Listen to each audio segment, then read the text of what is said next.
state of the tie, whether Ahmad and Shola, and also whether Medjbury will be in the squad, but whether the other two have got any chance of starting? Hannibal is injured, unfortunately. He got injured in the reserves, so he'll be out for a month.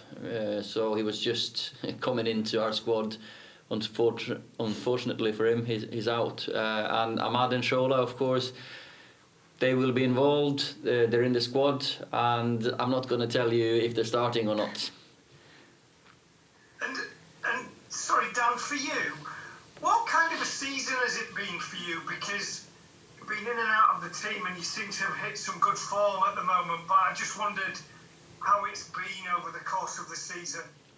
Yeah, I think it's been a learning one for me. I'd say I played a lot last season, more than I expected coming in.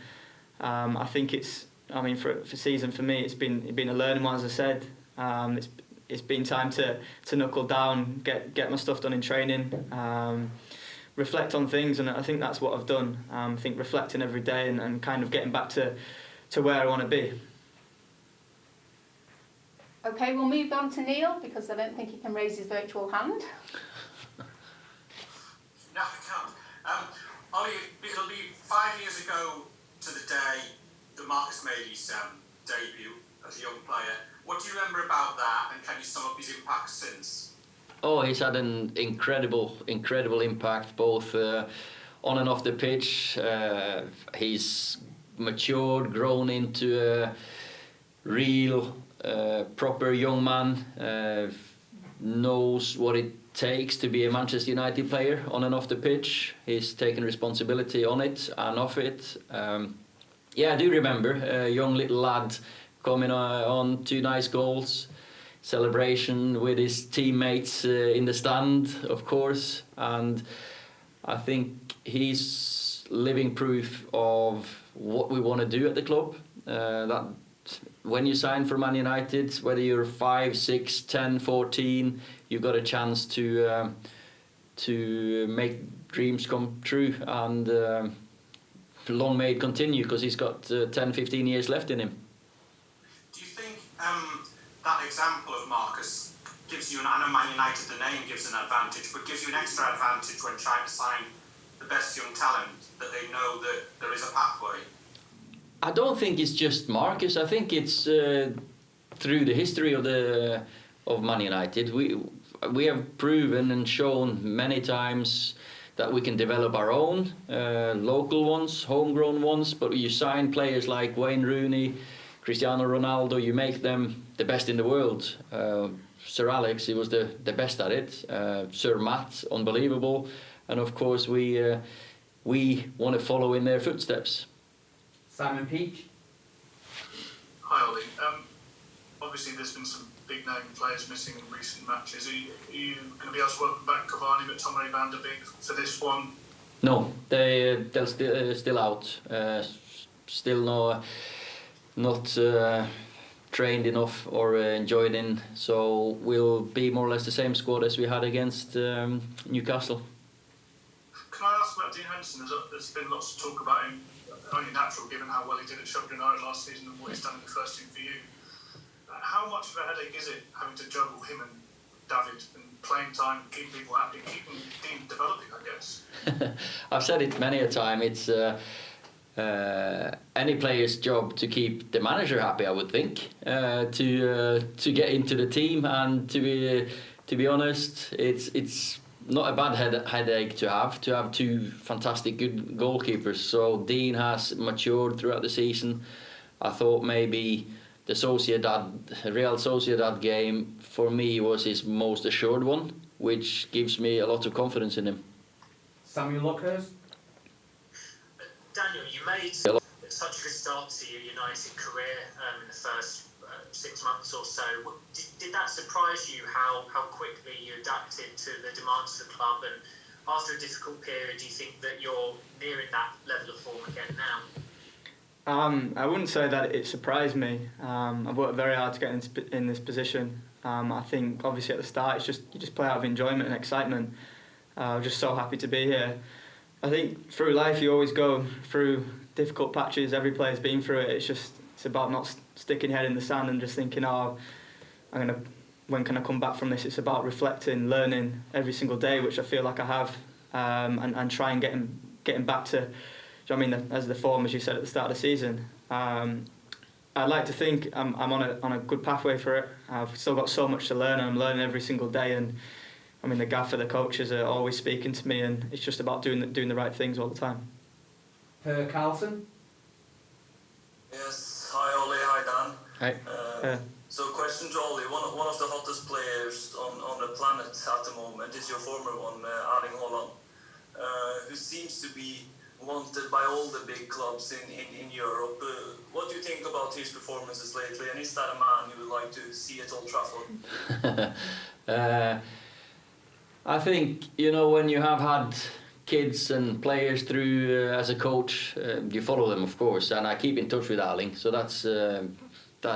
it's great to see him become the player he has become, and I know he'll work to improve all the time. He's a Dortmund player, and that's we just wish him well there, and then let's see what life will bring later on. Chris Wheeler. Yes, hi Ollie.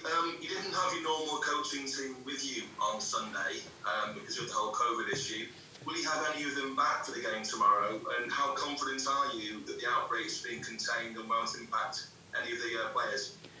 We've had loads of tests since then, and all the players have been negative. And the precaution we did, I think we just acted in the right time and the right manner. So, but they won't be with us now for this game, no.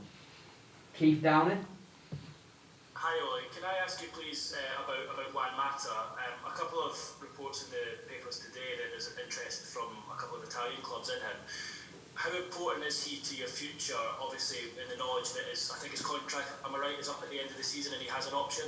Yeah, I'm not surprised that teams are interested in him, because one is a very good footballer, two is a fantastic professional and human being. So of course, when the contracts are running towards the end, there'll be interest, and I'm sure Juan has been able to speak to other clubs if he wanted to. I keep in touch with him all the time anyway, so we've got a good dialogue. Laurie Whitwell. Question for Daniel, if I may. You mentioned earlier about improving this season. I know it's difficult to perhaps talk about yourself, but can you just give us an idea of what kind of stuff you feel like you've got better at? Because I think the last couple of games you've shown a different side to your game performances. Yeah, I think over the seasons I've been here, it's about learning off, players in my position, coaches as well, and the gaffer. And I think what I come away from the most is being myself, and I think I've got to take kind of a leaf out of everyone's book, but ultimately be myself. I feel like I'm a different forward to all the players here, in a good way. I think every forward is different, and it's good to have that option. So yeah, I think I came away from that a little bit, but I think I reflected and looked back at when I'm best in the games, and when I'm at my best, and kind of come back to that. But yeah, just learning every day and training. James Sabundra. Daniel, we've got just a few months to go in this season. United are still in 3 competitions. Just how hungry are this squad to pick up some silverware this year? Yeah, I think you've seen this season we're so hungry to pick up silverware. I think last season we were, just that little bit off, and obviously we want to go that step further. Paul Hurst. Question for Ollie, please. You said about Marcus earlier that he could play for 10 or 15 years, and obviously part of that, I guess, is down to the way that he lives his life off the pitch. Is he an example for the rest of the squad and for other players normally to kind of how to look after themselves, basically? Yeah, I think what it does on and off the pitch, you have to be meticulous to last for a long career. We've had the best possible example of that in the world football in the last 20 years. Cristiano. I think the way Cristiano has looked after himself. I thought he came into the club and we all took notice. you know, the way he developed throughout his career and the way he looked after himself is major. I'm sure Marcus as well is looking after himself, and that's the only way to live at the top. You cannot ever get distracted, and you know, if you play until you're 35, you can do whatever you want after that. Aurelius? Hi, Ole. As one of the only managers in world football right now, you can say that you've managed 3 of maybe the 5-6 most promising attacking players in the world. Erling, of course, Marcus, and Mason. Is that a coincidence? Is that related to of course, or how special is that as a former striker to be able to work with those types of talents? And how do you compare those cases, having worked with all 3?